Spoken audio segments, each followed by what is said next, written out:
3 armed men kicked in the back door of a quiet suburban home, expecting an easy score from a helpless 72-year-old widow. What they didn't know was that the sweet old woman they just tied to a chair had a son who proudly wore the Death's Head patch of the Hells Angels.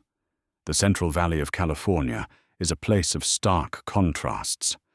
On one side, you have the sprawling, sun-baked agricultural fields that feed half the country. On the other, you have pockets of desperate suburban decay, where the shadows hide people who have run out of luck, run out of time, and run out of options. Ricky Miller was one of those people. Ricky wasn't a criminal mastermind. He was a 31-year-old meth addict with a rap sheet consisting of petty theft possession and aggravated assault. He had sunken cheeks, erratic energy, and a debt of $15,000 to a local cartel affiliate that was coming due by the end of the week. Ricky knew that if he didn't come up with the cash, he wasn't going to end up in a jail cell. He was going to end up in a shallow grave out in the Mojave Desert. He needed a crew, and he needed a score. He recruited Craig Davies, a hulking, slow-witted bouncer who had recently been fired from a dive bar for breaking a patron's jaw, and Leo Stanton, a twitchy mechanic with a suspended license and a beat-up black Chevy Tahoe. Together, they were a ticking time bomb of stupidity and desperation. They spent 3 days cruising the quiet, aging neighborhoods of Oildale, just north of Bakersfield, looking for the perfect target. They didn't want to hit a business, too many cameras, too many alarms, too much police presence. They wanted a residential hit, an easy mark, a soft target. That's when Ricky spotted her. Her name was Margaret O'Connor, though everyone in her neighborhood just called her Peggy. She was 72 years old, barely 5 feet tall, and walked with the assistance of a silver aluminum cane. Ricky watched from the idling Tahoe as Peggy slowly retrieved her mail from the rusted box at the end of her driveway on Maplewood Drive. Her house sat at the very end of a dead-end cul-de-sac surrounded by overgrown oleander bushes that provided perfect natural cover from the street. The paint on the house was peeling, the driveway had weeds sprouting through the concrete cracks, and there were no security company signs stabbed into the front lawn. No cameras tucked under the eaves, no large dog barking at the fence. "Look at her," Ricky muttered, tapping the steering wheel. "Living all alone in that 3-bedroom house. Husband's probably dead. Kids probably never visit. Old people like that, they don't trust banks. They keep cash under the mattress, jewelry in the cedar chest, Social Security money tucked into coffee cans." "You sure she lives alone?" Craig asked from the back seat, his thick neck straining as he peered out the tinted window. "I've been watching her for 2 days." Ricky lied, trying to project a confidence he didn't feel.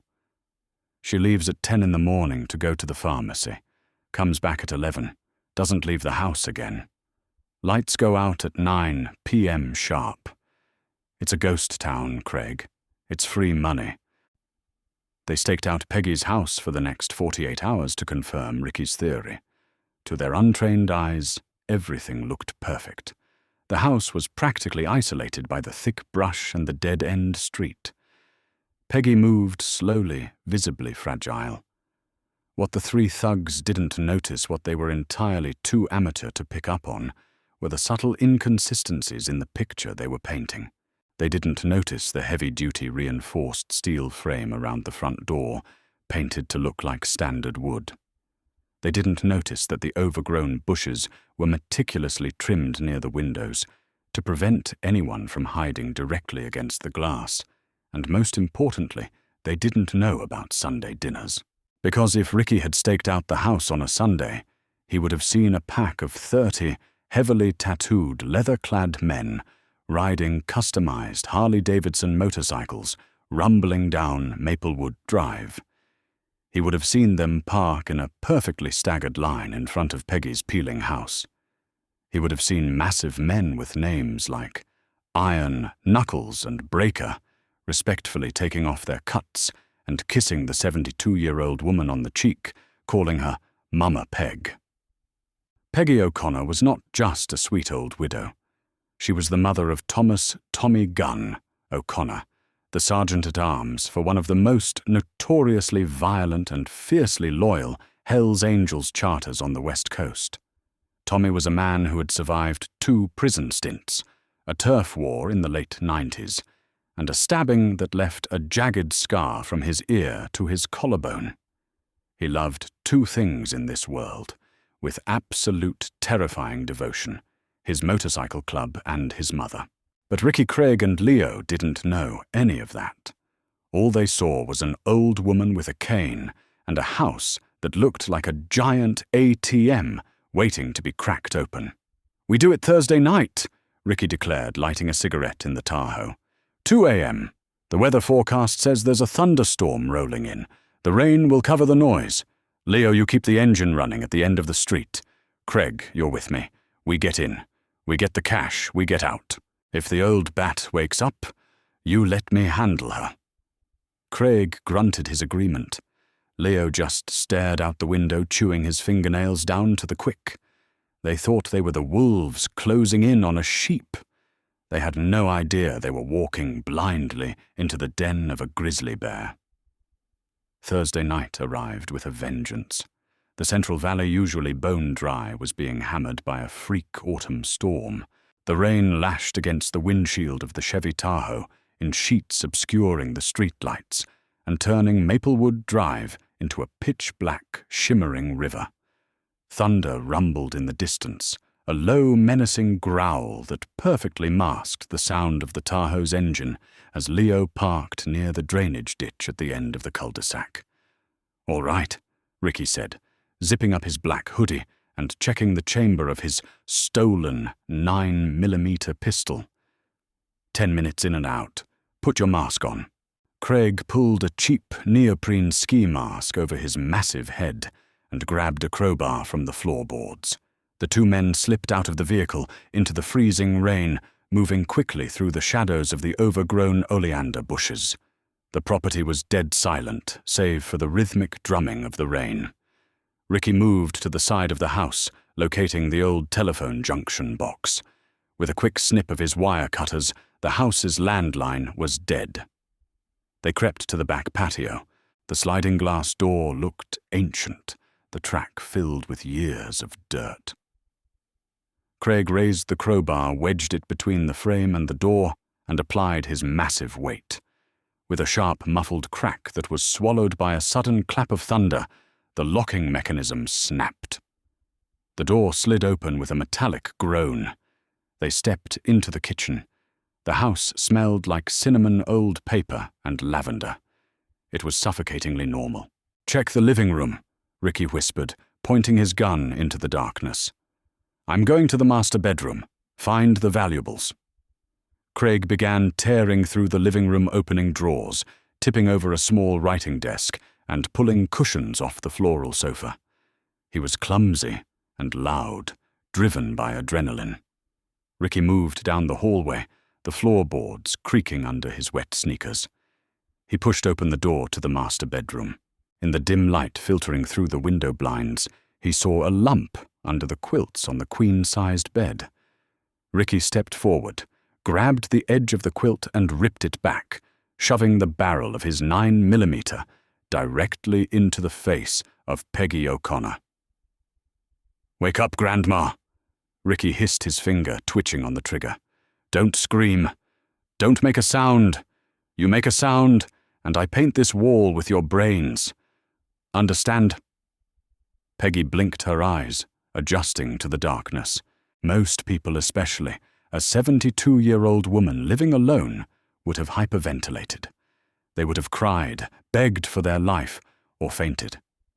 Peggy did none of those things. She looked at the gun, then looked at Ricky's masked face.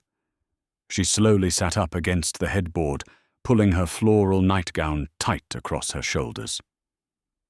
"You boys have made a terrible mistake," Peggy said.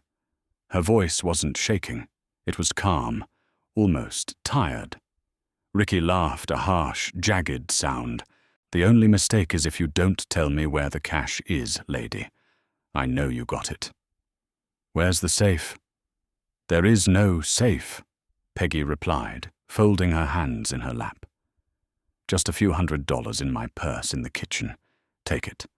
Take the television. Take whatever you want and leave immediately. For your own sake. Shut up! Ricky pressed the gun harder against her cheek. Don't play games with me. Where's the jewelry? Suddenly a loud crash echoed from the hallway. Craig had kicked open a locked door opposite the master bedroom. Ricky! Craig's voice boomed down the hall, lacking any of the required stealth. Ricky, get in here. You got to see this. Watch her, Ricky growled to Craig as the big man lumbered into the bedroom doorway holding the crowbar.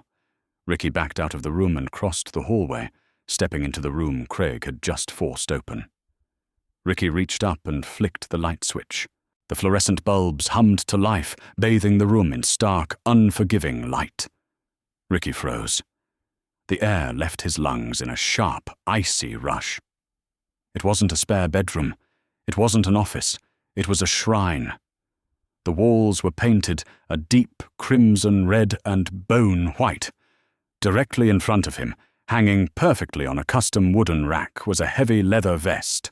On the back, staring right at him, was the winged skull wearing a motorcycle helmet, the internationally recognized Death's Head logo of the Hells Angels Motorcycle Club.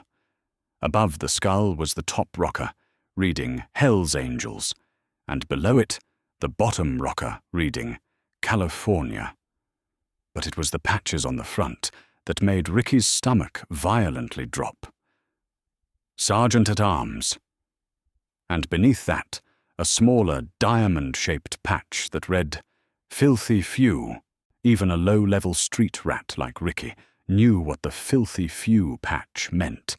It wasn't given out for riding a lot of miles. It was earned in blood. It meant the man who wore this vest had killed for the club. Ricky's eyes frantically scanned the room. Framed photographs covered the walls. Dozens of massive bearded men holding shotguns and assault rifles posing in front of clubhouses. In the center of almost every photo was a towering man with a thick red beard, a scarred face, and cold, dead eyes. On the desk sat a heavy, customized 1911.45 caliber pistol, a stack of cash, and a massive combat knife. Ricky, Craig said from the hallway, his voice suddenly trembling. Ricky, who does this, belonged to... Ricky couldn't speak. His hands began to shake violently. He suddenly realized why the front door had a steel frame, why there was no security system. You don't need an alarm company when your house is under the protection of the Hells Angels. We need to leave, Ricky whispered, the reality of the situation crushing his chest. We need to leave right now. He turned back toward the master bedroom. Peggy was still sitting on the bed. She wasn't looking at Ricky or Craig. She was looking past them toward the front of the house. Over the sound of the driving rain and the rolling thunder, a new sound emerged. It started as a low, guttural thrumming in the distance. It grew louder, heavier, vibrating the glass in the window panes. It was the distinct, uneven roaring idle of a massive Harley-Davidson V-twin engine. The sound crept up the cul-de-sac, completely masking the noise of Leo's idling Tahoe, and turned into Peggy's driveway. The piercing beam of a single motorcycle headlight swept across the living room window, casting long, terrifying shadows across the walls. Tommy gun. O'Connor wasn't supposed to be there. But a dispute with a rival club in Fresno had wrapped up early, and the rain was coming down too hard to make it all the way to his own cabin in the foothills. He had decided to crash in his childhood bedroom. The engine cut off outside. Heavy leather boots hit the concrete driveway. Inside the house, Ricky and Craig stood paralyzed in the hallway. The front door handle began to jiggle. Peggy looked up at Ricky, a look of genuine, profound pity in her eyes. "I told you," she whispered softly. My son is going to be very upset. The heavy brass handle of the front door rattled a sharp metallic clatter that cut through the agonizing silence of the hallway. For Ricky and Craig, time seemed to slow to a terrifying crawl. The ambient sounds of the storm outside, the relentless driving sheets of rain pounding against the roof, the low, guttural rumble of thunder rolling across the San Joaquin Valley suddenly faded into the background. All they could hear was the frantic, hammering rhythm of their own terrified heartbeats. On the porch, Tommy Gunn, O'Connor paused. He was a mountain of a man, standing 6'4" and weighing 260 pounds, wrapped in heavy rain-slicked leather. His massive hands, scarred from decades of bare-knuckle brawls and barroom altercations, rested on the doorknob. His instincts, honed by years of surviving the treacherous, violent underworld of outlaw motorcycle clubs, were screaming at him. Something was profoundly inherently wrong. Tommy noticed the small things first. The front porch light, which his mother kept meticulously maintained and illuminated every single night without fail, was completely dark. The bulb hadn't just burned out. The glass casing was shattered, leaving jagged shards littering the welcome mat. He lowered his gaze. In the dim glow of the distant streetlights, he saw muddy footprints stamped onto the concrete porch. They were large, frantic prints, the tread pattern of cheap sneakers completely out of place at the home of a 72-year-old woman who wore orthopedic shoes. He didn't pull his keys out. Instead, Tommy silently reached under his heavy leather cut, bypassing the saturated denim of his jacket, and wrapped his massive fingers around the textured grip of the customized Glock 21 tucked into his waistband. He drew the weapon with practiced, fluid grace, keeping it pressed close to his chest to maintain weapons retention. Inside the hallway, Craig's massive chest was heaving. He gripped the cold iron of the crowbar so tightly his knuckles turned a sickening shade of white. "What do we do, Ricky?" he whispered, his voice cracking completely, devoid of the bravado he had displayed just 20 minutes prior. "We gotta run. We gotta get out the back." "Shut up!" Ricky hissed, his eyes darting frantically between the front door and the master bedroom, where Peggy sat watching them with icy, unwavering calm. "If we run now, he sees us. He shoots us in the back. We wait. We ambush him." Ricky was operating on pure, unadulterated desperation. The methamphetamine in his system, combined with the catastrophic adrenaline dump, had completely fried his ability to think rationally. He believed in his chemically altered state that he and a lumbering, slow-witted bouncer could somehow outmaneuver the sergeant-at-arms of the Hells Angels. It was a fatal miscalculation. The front door didn't swing open with a dramatic crash. Instead, there was a deafening, splintering boom as Tommy simply kicked the heavy oak door completely off its reinforced steel hinges. The sheer concussive force of the kick sent the solid wood door flying inward, slamming into the drywall of the entryway and showering the floor in a cloud of white plaster dust. Through the dust and the shadows stepped Tommy O'Connor. He looked less like a man and more like a mythological creature forged from violence and rage. His soaking wet hair clung to his forehead, framing eyes that were pitch black and completely devoid of human warmth. He scanned the living room in a fraction of a second, clearing his corners like a seasoned tactical operator. He saw the overturned furniture, the ransacked drawers, and the muddy footprints leading directly down the hallway toward his mother's bedroom. A primal, terrifying growl rumbled deep within Tommy's chest. It was the sound of a predator realizing its den had been violated. "Craig, go!" Ricky screamed, shoving the massive bouncer forward into the hallway. Craig driven blindly by. Fear charged down the narrow corridor with a guttural roar, raising the heavy steel crowbar high above his head, aiming a lethal strike directly at Tommy's skull. Tommy didn't flinch. He didn't step back. He didn't even raise his firearm to shoot. To Tommy, discharging a weapon inside his mother's house was a sign of disrespect. He chose a much more intimate, brutal response. As Craig brought the crowbar crashing down, Tommy simply pivoted his hips, slipping inside the arc of the weapon. The heavy steel slammed into the floorboards, missing Tommy entirely. Before Craig could recover his balance, Tommy dropped. His Glock stepped into Craig's guard and drove his right elbow directly into the center of Craig's face with the devastating force of a freight train. The sickening crunch of bone echoing down the hallway was horrific. Craig's nose shattered instantly cartilage, compressing under the devastating impact. The giant bouncer's eyes rolled completely back into his head, his legs instantly turning to absolute jelly. But Tommy wasn't finished. He reached out, grabbed a fistful of Craig's cheap-soaked hoodie, and drove his knee upward, catching the collapsing man flush on the jaw. Craig's teeth clicked together with a terrible snap, and his massive body crumpled to the floor in a heap of dead weight. The fight was over in less than 2 seconds. Ricky watched the display of sheer, overwhelming violence in absolute horror. The gun in his hand felt like a lead weight.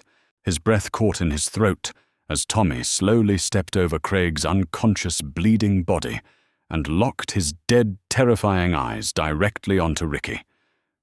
"You have exactly 3 seconds to put that gun on the floor," Tommy said. His voice wasn't raised. It wasn't a yell. It was a low, gravelly whisper that promised unimaginable pain. 1. Ricky panicked. His mind snapped. Instead of dropping the weapon, he did the single most foolish, catastrophic thing a human being could possibly do in that situation. He backed into the master bedroom, lunged forward, grabbed his 72-year-old mother, Peggy O'Connor, by the collar of her floral nightgown, and jammed the barrel of his stolen 9mm pistol directly against her temple. "Stay back!" Ricky shrieked, his voice pitching into an erratic, hysterical frequency. "I swear to God, I'll blow her head off. I'll do it. Back up, back the hell up right now." Tommy stopped dead in his tracks at the threshold of the bedroom. The temperature in the room seemed to drop 20 degrees.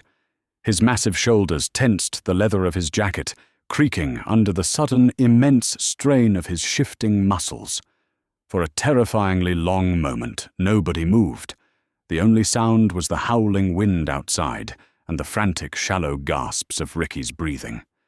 But Peggy O'Connor didn't gasp. She didn't cry out. She simply looked at her son, giving him a nearly imperceptible nod. Ricky's hands were shaking violently, the metal barrel of the gun rattling against Peggy's cheekbone. "Tell him to back off!" Ricky screamed, sweat pouring down his hollowed, desperate face. "Tell your maniac son to get out of the way, or you're dead!" Tommy stood perfectly still, his massive frame blocking the only exit from the hallway. He didn't raise his hands in surrender. He simply stared at Ricky with a cold, analytical detachment that was infinitely more terrifying than outright rage. "What's your name, kid?" Tommy asked, his voice steady, projecting an eerie, unnatural calm.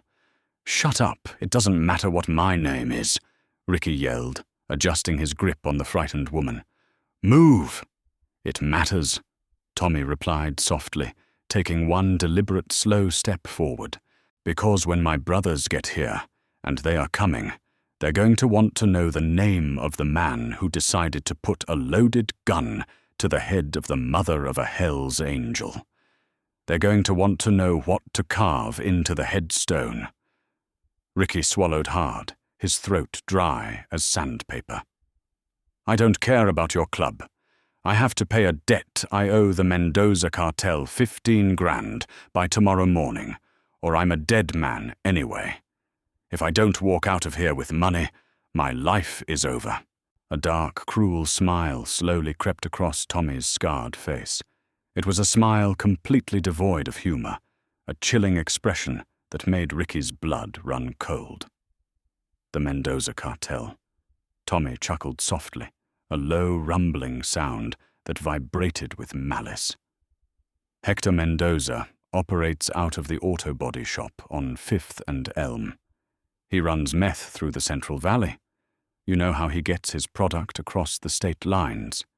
He pays our charter a 20% tax for protection on the highways.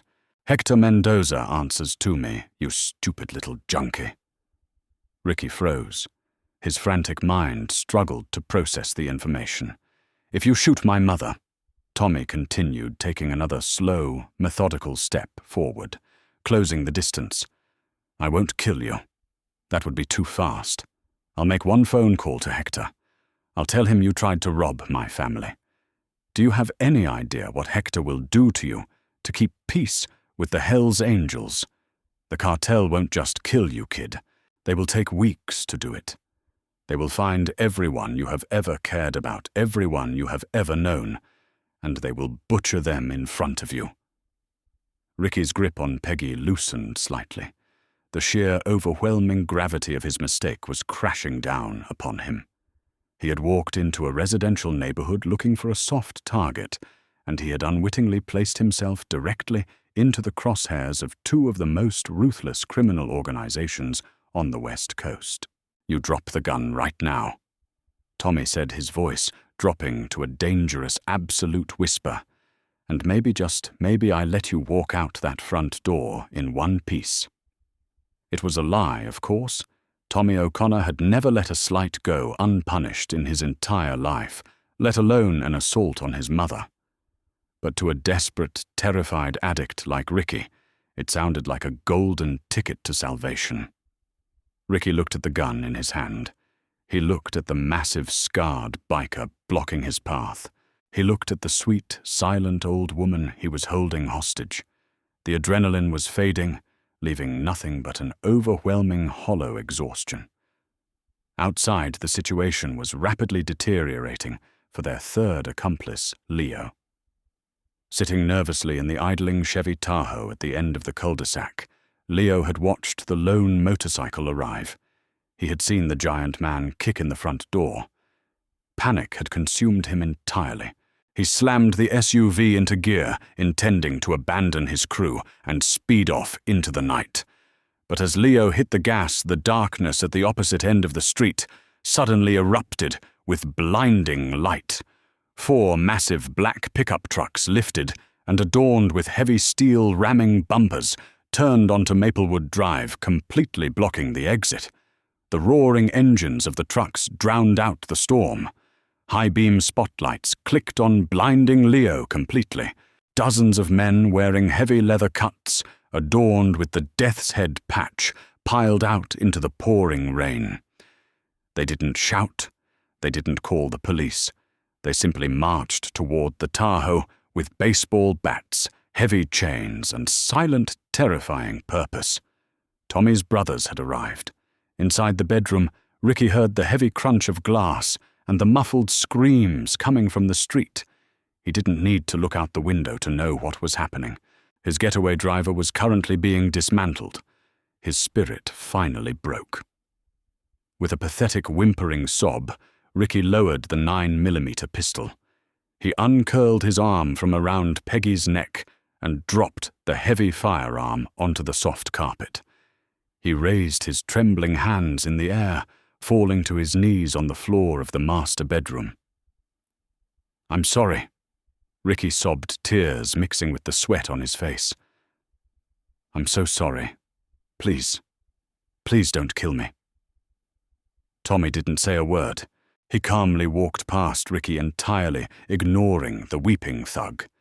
He knelt down beside the bed, wrapping his massive arms around his mother. "Are you okay, Mama?" Tommy asked, his voice suddenly transforming from a terrifying roar to a gentle, loving murmur. Peggy smiled, reaching up to pat her son's wet, leather-clad shoulder. "I'm perfectly fine, Thomas, though I am rather upset about the front door. I'll fix the door tomorrow, Mama." Tommy smiled back, kissing her forehead gently.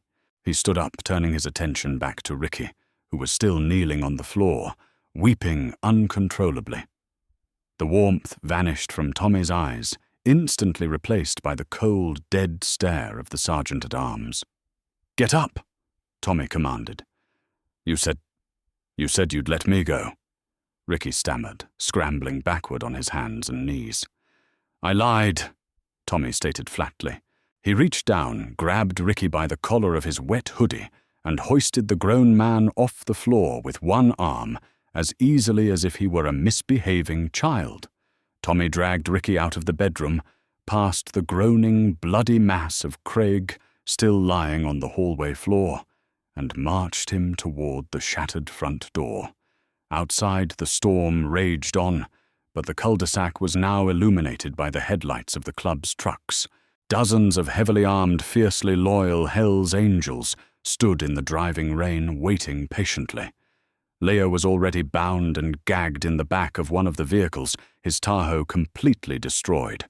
Tommy dragged Ricky out onto the porch, throwing him violently down the concrete steps into the mud of the front yard. Ricky scrambled in the dirt, looking up at the wall of leather-clad giants surrounding him. There was no mercy in their eyes. There was no police siren in the distance to save him. There was only the harsh reality of street justice. "Boys!" Tommy yelled over the roaring thunder, gesturing to Ricky and the house behind him. "Clean up the mess in the hallway and put these 3 in the trucks. We're going to take a long drive out to the desert. We need to have a little chat with Hector Mendoza about managing his employees." As the massive bikers closed in on Ricky, pulling him into the absolute darkness of the stormy night, Peggy O'Connor stood quietly at her shattered front door, leaning gently on her aluminum cane. She watched her son handle the club's business with a quiet, undisturbed sigh. She turned back toward her kitchen, completely unfazed by the violence, mentally calculating if she had enough eggs and flour to bake a cake for the club's Sunday dinner. After all, the boys were always so hungry after a long ride. If you loved this crazy true crime story of street thugs meeting their absolute match against the Hell's Angels, make sure you hit that like button, leave a comment down below on what you would have done in Ricky's shoes, and subscribe to the channel for more insane real-life drama. Don't forget to ring that notification bell so you never miss an upload. Share this video with your friends to help our community grow. Stay safe out there, and thanks for watching.